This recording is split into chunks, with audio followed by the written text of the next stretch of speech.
사도 바울은 라오디게아 교회와 바울을 만나본 적 없는 성도들을 위해서 항상 애썼습니다. 항상. 바울의 서신서 중에서 감옥에서 보낸 편지를 옥중서신이라고 하는데, 에베소서, 빌립보서, 빌레몬서, 골로새서, 이게 이제 옥중서신이거든요. 근데 바울은 감옥에 있지만 그들을 위해서 간절히 기도했다는 증거가 사실 옥중서신입니다. 바로 이 사실, 자신이 있는 곳은 감옥이었지만 그들을 위해서 기도할 수 있는 거 어떻게 된 건가 하는 거죠. 감옥에 있으면 자기가 굉장히 어려운 일을 당하고 있는 거잖아요. 그 상황에서 어떻게 다른 사람을 위해서 기도할 수 있는가 하는 겁니다. 예전에 야고보서를 나누면서 말씀을 드렸지만, 우리가 고난 중에 가장 시급하고도 간절하게 기도해야 되는 기도는, 고난 중에 시급하게 기도해야 되는 기도는 고난을 빨리 끝내주십시오가 아니고 이 고난 때문에 흔들리지 않게 해주십시오를 기도해야 된다고 말씀을 드린 바 있습니다. 고난 중에 계시다면 1번 기도해야 되는 건요, 고난을 없애주십시오가 아니고 고난으로 내가 흔들리지 않게 해주십시오, 이 기도하셔야 됩니다. 왜냐하면 고난이 오는 가장 큰 목적은 우리를 흔드는 건데, 거기에 우리가 흔들리게 된다는 것은 사실 그리스도인으로서 상당히 잘못된 첫걸음을 거둘 수 있게 하는 길이기 때문입니다. 바울은 잠깐의 편안함이 영원한 것도 아니고 그게 전부가 아닌 것을 알았기 때문에 그 순간의 편안함을 위해 기도하기보다 영원을 보는 기도를 했던 거죠. 자신이 감옥에 있는 그 순간에도 성도들 속에 오직 예수님의 복음과 은혜가 충만하기를 간절히 소원했습니다. 오직 예수 그리스도로만 평안과 영원한 행복이 있다는 걸 알았기 때문이죠. 2절을 보시면 이렇게 되어 있습니다. 이는 그들로 마음의 위안을 받고 사랑 안에서 연합하여 확실한 이해의 모든 풍성함과 하나님의 비밀인 그리스도를 깨닫게 하려 함이라, 이렇게 말합니다. 그리스도를 깨닫는 것이야말로 우리 삶의 가장 풍성한 은혜라고 말하는 겁니다. 그리스도를 깨닫는 것이 가장 풍성한 은혜다. 그리스도가 누구십니까? 우리를 위해 이 땅에 오셨고 나의 죽음을 대신 죽으셨고 우리를 그렇게 살리신 분이죠. 이따가 하게 될 찬양이 은혜라는 찬양인데요, 모든 것이 은혜였다는 걸 알고 깨닫게 되는 순간 우리의 그 순간의 기분뿐 아니라 모든 반응은 완전히 달라지는 거죠. 우리를 가장 혁신적으로 회복시키고 가장 아름답게 하고 가장 살맛나게 하는 것은 오직 예수 그리스도를 깨닫는 것이라는 사실을 꼭 알게 되시기를 주님 이름으로 축복합니다. 사실 어떤 것으로도 만족할 수 없는 게 우리 실력입니다. 우리의 몸과 우리 마음은 언제나 더 큰 자극을 늘 요구합니다. 이것만 되면 될 것 같은데요, 그걸 이루면 반드시 더 큰 자극이 충족되어야 우리는 만족할 수 있죠. 이 세상의 것으로는 우리는 결코 만족할 수 없는 존재들입니다. 많은 사람들은 성공하기 위해서, 후회 없는 삶을 살기 위해서, 더 인정받고 더 좋은 소리를 듣기 위해서 늘 애쓰고 노력하고 공부하고 도전합니다. 얼마나 많은 철학자들이 그거를 위해 공부했고 토론했고 수많은 사람들이 연구했고 전쟁을 했고 일을 했는지 우리는 잘 알고 있습니다. 근데 성경은 오직 예수 안에 우리가 찾는 모든 보화와 모든 지혜와 지식이 담겨 있다고 말합니다. 그게 3절입니다. 그 안에는, 예수 그리스도 안에는 지혜와 지식의 모든 보화가 감추어져 있다, 이렇게 분명히 말하죠. 오직 하나님을 경외하는 것이 지식의 근본입니다.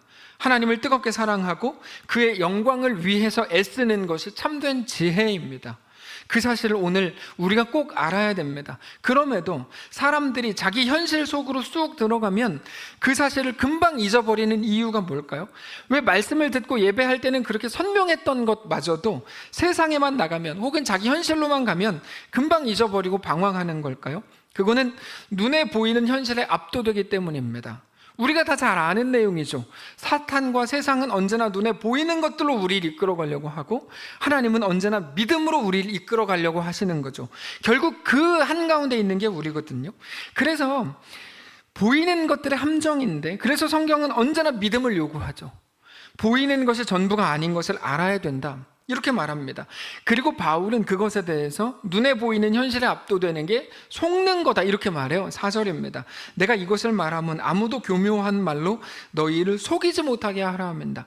이거 무슨 말이냐면 눈에 보이는 거에 속지 말라는 거거든요. 교묘한 말이라고 되어 있는데, 교묘하다는 말은 정확하게 풀면 보기에 좋아 보이고 듣기에 그럴듯하게 들린다는 말입니다. 이거는 에덴 동산에서 선악과를 두고 판단하게 한 그 사탄의 말과 똑같은 거잖아요. 그 말을 듣자마자 보암직하고 먹음직하고 지혜롭게 할 만큼 탐스럽기까지 한 열매로 보았죠. 그럴듯하지만 실제로는 거짓말인 그런 유혹들로 세상이 우리를 속이는 거죠. 그래서 그 속에서 보이지 않지만 진리이신 우리 하나님을 믿음으로 붙드는 게 가장 중요하다는 겁니다. 우리의 가장 큰 적은 그래서 바로 이겁니다. 교묘한 말이고 그럴듯한 말인데요, 다른 말로 하면 눈에 보이는 것들이죠. 눈에 보이는 것들. 내가 없는 말 했냐? 네 현실을 좀 봐라. 뭐 이런 것들이겠죠. 근데 그런 것들에 대해서 잠언은 이렇게 말합니다. 잠언 17장 9절인데 허물을 덮어주는 자는 사랑을 구하는 자요, 그것을 거듭 말하는 자는 친한 벗을 이간하는 자라. 이렇게 말합니다. 다 그럴듯한 말이죠. 근데 그 속에는 이간하려는 마음이 있는 겁니다. 그 속에 음흉함을 가지고 있고 그럴듯한 말, 그럴듯한 논리로 자기 입맛에 맞게 바꾸는 겁니다. 아담과 하와 이야기, 우리가 앞으로도 계속 생각해야 될 이야기예요. 아담과 하와가 선악과를 따먹었을 때 하와가 선악과를 보는데 어떻게 보였다고요? 먹음직하고 보암직하고 지혜롭게 하고 나를 유명하게 하고 이거는 내가 기회야, 잡아야 돼 라고 할 만큼 탐스럽기까지 한 나무로 보였습니다. 근데 그거는 여러분, 그 구절을 보면요, 그건 객관적인 서술이 아니에요. 그러니까 하와가 선악과를 보면서 했던 그 말은 객관적인 서술이 아니라고. 누구나 다 그렇게 느끼는 게 절대 아니에요. 하와 속에 있는 하와의 판단을 기록한 거거든요. 그거를 보면서 하와가 그렇게 느낀 겁니다. 근데 사실 처음에 하와가 처음부터 선악과에 대해서 그런 마음을 가진 건 아니었어요. 처음에는 하나님의 말씀을 알고 있었기 때문에 하와는 선악과에 대해서 관심도 없었어요. 관심도 없었습니다. 근데 사탄이 너 진짜 하나님 말씀을 믿어? 그러면서 눈에 보이는 것들로 접근하니까 정말 선악과가 다르게 보이기 시작하는 거죠. 그 교묘한 말이 첫사람 아담과 하와를 무너뜨린 거거든요. 그럴듯한 말들이죠. 여기서 자꾸 말하니까 말을 생각하시는데 그게 아니고 그럴듯해 보이는 것들이죠. 그렇게 하나님과의 관계를 다 깨뜨리고 교만해지고 완고해지고 그 속에 있는 거룩을 다 깨뜨려 버립니다. 우리 주변에도 그 교묘한 어떤 눈에 보이는 것들이 얼마나 많은지 몰라요.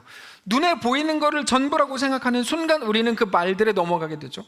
지금 세상이 이렇고 뭐 현실이 코로나 시국 그게 뭐 어떻고 뭐 지금 보일 때 뭐 어떻게 뭐 보험직하고 먹음직하고 제롭게 하고 담스럽게까지 하고 다 알겠고 다 정말이고 그럴듯한 말이라고 해도, 사랑하는 성도 여러분, 사도 바울의 간절한 기도와 같이 아무도 교묘한 말로 그럴듯한 모양으로 그럴듯한 무언가를 가지고 우리를 속이지 못하도록 간절히 기도하셔야 됩니다. 간절히 기도하셔야 됩니다. 매일 아침 일어나시면 기도하셔야 돼요. 하나님, 내가 오늘 세상에 속지 않게 해주십시오. 네. 우리 매일의 기도여야 해요. 하나님이 우리의 삶의 주인이신 것을 알게 해주십시오. 어떤 고난과 어떤 것들에도 흔들리지 않게 되시기를 바랍니다. 흔들린다는 말은 어떤 상황에서도 믿음으로 선다는 말이거든요. 그게 흔들리지 않는다는 말이에요. 특별히 자녀들을 위해서, 성도들을 위해서 그렇게 기도하셔야 됩니다. 우리가 그렇게 기도해야 되는 이유는 그게 마땅한 질서이기 때문입니다. 하나님은 우리의 하나님이 되시고 우리는 그분의 백성이 되는 겁니다. 그것이 하나님이 우리에게 주신 언약이면서도 동시에 우리가 가질 유일한 질서입니다. 결국에 세상과 사탄이 우리에게 하려는 일은 그 질서를 깨뜨리는 거죠. 그걸 위해 모든 것을 동원합니다. 세상과 우리 현실과 상황을 보면 정말 하나님이 우리를 버린 것처럼 느껴질 때가 너무 많습니다. 저만은 아닐걸요? 아마 우리가 많이 느끼는 걸 거예요. 하나님이 나를 버렸나? 이렇게 많이 자주 느끼시죠. 더 이상 하나님이 우리의 하나님이시기를 거절하신 것처럼 느껴질 때도 많습니다. 그렇게 너무나 많은 사람들, 사건들, 상황과 조건들이 하나님을 믿지 못하도록 소망과 기대 안에 머물지 않고 늘 절망하도록 우리를 압박합니다. 근데 사랑하는 성도 여러분, 사실 그러고 보면 초대교회 때 더했습니다. 그들은 예수를 믿는다는 이유로 직접 끌려가기도 하고 죽임을 당했는데요, 그러나 어떤 것도 그들을 영원한 멸망으로 이끌진 못했습니다. 예수님께서 이미 죽음과 사탄과 세상에 대해 승리하셨기 때문입니다. 세상에서는 너희가 환난을 당하나 담대하라, 내가 세상을 이기었노라 말씀하신 것을 기억하십시오. 성도 여러분, 오직 우리 주 예수님만을 바라보십시오. 십자가를 통해 완전한 사랑을 확증하신 그 하나님에 대한 확신을 가지고 우리 현실을 살아가십시다. 그것이 성도가 가질 질서입니다. 성도의 질서는 뭘까요? 보이는 게 전부가 아니고 어떤 형편 속에서도 영원한 약속을 붙드는 거죠. 그게 우리 질서입니다. 5절에 이렇게 나옵니다. 이는 내가 육신으로 떠나 있으나 심령으로는 너희와 함께 있어 너희가 질서 있게 행함과 그리스도를 믿는 믿음이 굳건한 것을 기쁘게 봄이라. 이 질서 있는 삶, 그리고 그리스도를 믿는 믿음에 굳게 서는 그 삶을 통해서 우리의 모든 현실 속에서도 영원한 하나님의 약속을 붙들고 살아가는 우리의 삶이 되시기를 주님 이름으로 축복합니다. 오늘 우스행지의 마지막 노래가 그런 노래입니다. 우리가 잘 아는 은혜라는 곡인데요, 모든 것이 하나님의 은혜였음을 고백하는 곡입니다. 하나하나의 모든 노래들이 이제까지 다 너무너무 소중했고 저는 아주 큰 의미가 있었다고 확신하는데 마지막까지 너무 귀한 선물을 우리에게 준다고 생각합니다. 내가 누려왔던 모든 것들이, 내가 지나왔던 모든 순간이, 내가 걸어왔던 모든 순간이 당연한 것 아니라 은혜였어. 아침 해가 뜨고 저녁의 노을, 봄의 꽃 향기와 가을의 열매, 변하는 계절의 모든 순간이 당연한 것 아니라 은혜였어. 내가 이 땅에 태어나 사는 것, 어린아이 시절과 지금까지 숨을 쉬며 살며 꿈을 꾸는 삶, 당연한 것 아니라 은혜였어. 내가 하나님의 자녀로 살며 오늘 찬양하고 예배하는 삶, 복음을 전할 수 있는 축복이 당연한 것 아니라 은혜였어. 모든 것이 은혜, 은혜, 은혜, 한없는 은혜. 내 삶에 당연한 건 하나도 없었던 것을 모든 것이 은혜, 은혜였어. 바로 이 질서, 이게 가장 강력한 질서거든요. 하나님은 우리에게 은혜를 주시는 분이고 우리는 그거를 허투루 그냥 날려버리지 않고 깨닫고 우리를 살리고 우리를 입히고 우리를 먹이는 하나님이 우리의 왕이요 주인이요 창조주이신 것을 알고 기억하시기 바랍니다. 그 믿음으로 우리 현실 속을 살게 되시기를 바랍니다. 그리고 오늘 이분들이 하는 이 고백을 우리의 고백으로 받으시고 그렇게 동시에 함께 고백하실 수 있기를 원합니다. 너무 좋고, 그렇죠? 저 찬양도 좋은데 곡도 좋은데 하여튼 하나하나 이렇게 쭉 들으면서 그동안의 모든 했던 분들 사진도 나오고 했었는데 정말 되게 좋았다 이런 생각이 드네요. 사실 갑작스럽게 시작한 일이잖아요. 이게 갑작스럽게 시작한 일이었거든요. 근데 물론 그분들 중에 여러 가지 많이 힘들었겠죠. 뒤에서 일하는 게 어떻게 쉬웠겠습니까? 특별히 저랑 일하는 건 되게 어렵거든요. 근데 그래도 저는 그렇게 관여는 많이 했지만 또 많이 안 했지만 그래도 협력해 주신 거에 대해서 너무 감사를 드리고 우리에게 큰 선물이었다는 생각이 듭니다. 방금 전 그 고백처럼 우리의 모든 삶이 우리가 마지막 죽는 날 그 순간에 하나님 앞에 가기 전에 자녀들 그리고 지인들이 있는 자리에서 모든 것이 하나님의 은혜였다라고 얘기할 수 있으면 얼마나 좋을까라는 생각을 하게 됐습니다. 우리 한번 다 같이 잠깐 찬양하고 잠깐 기도하고 예배를 마치겠습니다. 그 은혜라는 찬양을 우리 함께 찬양하도록 하겠습니다. 내가 누려왔던 모든 것들이, 내가 누려왔던 모든 것들이, 내가 지나왔던 모든 순간이, 내가 지나왔던 모든 순간, 내가 걸어왔던 모든 순간이, 내가 걸어왔던 모든 순간이 당연한 것 아니라 은혜였어. 당연한 것 아니라 은혜였어. 아침 해가 뜨고 저녁에 노을, 아침 해가 뜨고 저녁에 봄의 꽃 향기와 가을의 열매, 봄의 꽃 향기와 가을의 열매, 변하는 계절의 모든 순간이 당연한 것 아니라 은혜였어. 당연한 것 아니라 은혜. 2절로 합시다. 내가 이 땅에 태어나 사는 것, 내가 이 땅에 태어나 사는 것, 어린아이 시절과 지금까지, 시절과 지금까지 숨을 쉬며 살며 꿈을 꾸는 삶, 꿈을 꾸는 삶, 당연한 것 아니라 당연한 것 아니라 내가 하나님의 자녀로 살며 내가 하나님의 자녀로 살며 오늘 찬양하고 예배하는 삶, 복음을 전할 수 있는 축복이 복음을 전할 수 있는 축복이 당연한 것 아니라 당연한 것 아니라 은혜, 모든 것이 은혜, 모든 것이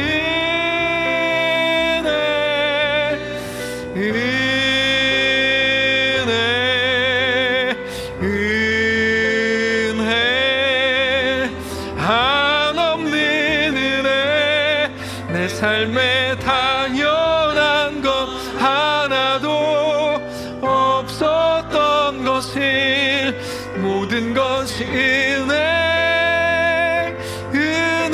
은혜였소. 하나님 그렇습니다. 우리는 어쩌면 당연한 걸로 생각하고 권리인 줄 알았는데 사실 그건 하나도 없는 건데요.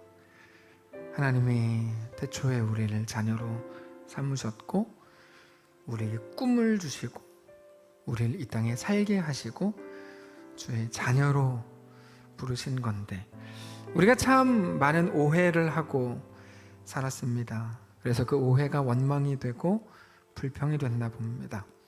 하나님, 오늘 우리가 하나님의 질서 안으로 다시금 들어가기를 원합니다. 하나님이 우리에게 은혜를 주시고 하나님이 우리를 먹이고 주님이 우리를 살리고 입히는 분인 것을 우리가 다시금 깨닫고 고백하기를 원합니다.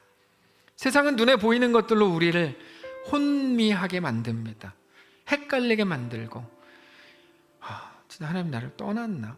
하나님 나에게 관심이 이제 없나?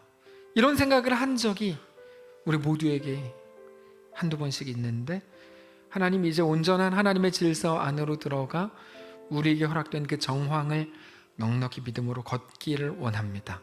우리와 함께 하옵소서. 각자의 형편이 다 다르지만 성령님께서 꼭 임재하셔서 우리에게 지혜를 주시고 믿음을 주시고 온전한 질서를 따르는 하나님의 모든 백성들 다 되도록 인도해 주옵소서. 하나님 우리에게 긴 기간을 통하여 좋은 선물들을 주셨으니 감사합니다. 참 소중한 기간들이었는데 그 모든 것들을 준비했던 그 팀원들을 주님 기억하시고 하나님의 놀라운 은혜가 그들의 삶에 임하게 하시고 우리 사랑하는 모든 성도들 그들의 가정과 그들의 생업 위에 하나님의 놀라운 은혜로 충만케 하여 주옵소서. 지금부터 시작하는 우리의 또 일주일 아니 우리의 전 남겨진 인생 동안에 하나님을 바라보고 주님을 뜨겁게 사랑하는 모든 성도를 다 되도록 축복하시옵소서. 앞으로 태어나게 될 우리 교회의 모든 아기들 그리고 또 우리 교회를 찾아오게 될 모든 주의 백성들 여기에 있는 주의 모든 자녀들 모든 권속들 하나님 우리들에게 하나님을 알게 깊이 알게 하시고 하나님 앞에 온전히 엎드리는 참 질서 안으로 들어가 하나님과 믿음으로 넉넉히 동행하며 정말 행복하고 정말 누구도 빼앗을 수 없는 기쁨과 평안으로 가득 채워지는 사랑하는 모든 성도들 다 되도록 축복하시옵소서. 우리와 함께 하시기를 간절히 원하며 살아계신 예수님의 이름으로 기도합니다. 아멘. 이제는 우리 구주 예수 그리스도의 은혜와 하나님 아버지의 다함없는 사랑과 성령의 교통인도 역사 위로 함께 하심의 은사가 이 시간 주를 바라보며 내 삶이 주의 은혜였구나. 하나님께서 내 삶을 먹이고 입히고 살리시는 분인 것을 깨닫고 그 앞에 엎드려 하나님의 온전한 질서로 우리의 삶을 살기로 결정하는 사랑하는 모든 성도들 그들의 자녀들 그들의 가정 생업과 직장과 사랑하는 이 교회 위에 이제로부터 영원까지 함께 계실지어다. 아멘.